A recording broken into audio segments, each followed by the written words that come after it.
Another unpleasant day on Wall Street. The Dow and Nasdaq both finished in bear territory, and oil, for the umpteenth time lately, hit a record high. General Motors shares sunk after Merrill Lynch said the venerable car maker could face bankruptcy if the industry doesn't bounce back soon. Starbucks is closing stores and cutting jobs as $4 gas replaces $4 lattes as the consumer's drink of choice. And even the Oracle of Omaha has hit hard times, so to speak. Warren Buffett's Berkshire Hathaway stock had its worst first-half performance since 1990. Is America's business greatness under siege? Our next guest says don't bet on it. He's former Republican presidential candidate Ron Paul, who joins me on the phone from Lake Jackson, Texas. Congressman Paul, thanks for joining us. Thank you. Good to be with you. During your run for the presidency, you were extremely critical of President Bush and the Congress as it pertains to the economy. So why should Americans feel better now? Well, right now, I'm not sure they should unless we do the right things.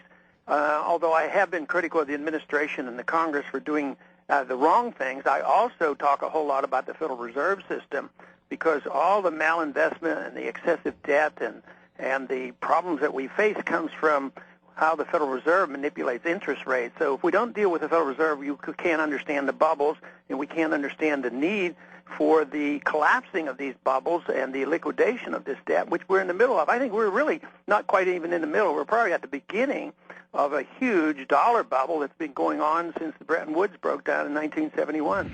Congressman Paul, a lot of longtime proponents of capitalism says that this sort of thing is what's known as creative destruction. In other words, big companies eventually get stale, stagnant, or whatever, and they die, and new ones replace them but get even bigger. You don't see that happening at this time? Well, no, and I don't think there's anything destructive about capitalism. I think there's destruction when we manipulate capitalism and when we have the government too much involved and overregulate and overtax, artificial wages, artificial interest rates. Yes, then we have a lot of problems. But capitalism should function much better. I think there are times when if you did have free market capitalism, there would be companies that would get old and lazy and they'd have to move out. But the consumer is the king in capitalism. If the consumer doesn't get a good deal, they put these businesses out of businesses. The companies get put out of business. But today, if anybody gets into trouble, we bail them out. You know, and you're not allowed to have capitalism and allow the consumer make the decision on which businesses survive or not.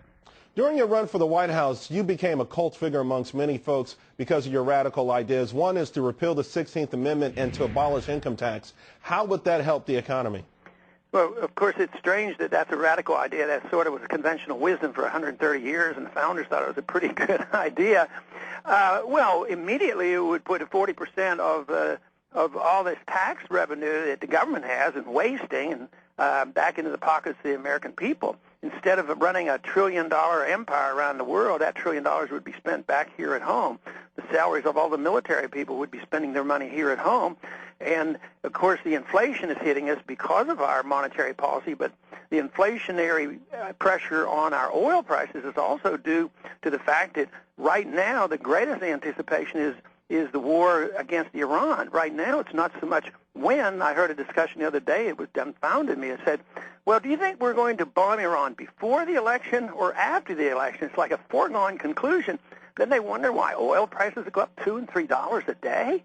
I mean, this would all be gone if we didn't have this foreign policy, domestic spending policy, and we could get rid of the income tax. It would be a godsend. I mean, we would be so much wealthier and we wouldn't have any inflation.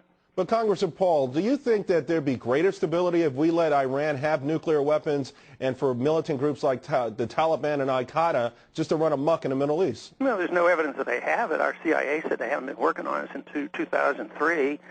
And we lived through the Cold War, and the Soviets had 40,000. Pakistan has them, India has them, Israel has them, China has them. So, I mean, it's pretty a natural thing for somebody who's surrounded by nukes might want to have a defense.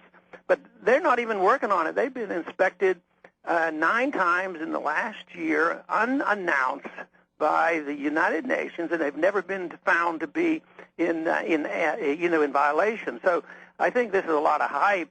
But no, I'd just assume they not have a weapon. But I think the biggest incentive to give them a weapon is surrounding them and threatening. Right now, the threat is that we're going to blockade the whole country. I mean, this is an act of war we're threatening them with right now. Congressman Paul, thank you very much, and also congratulations on your book. Thank you very much.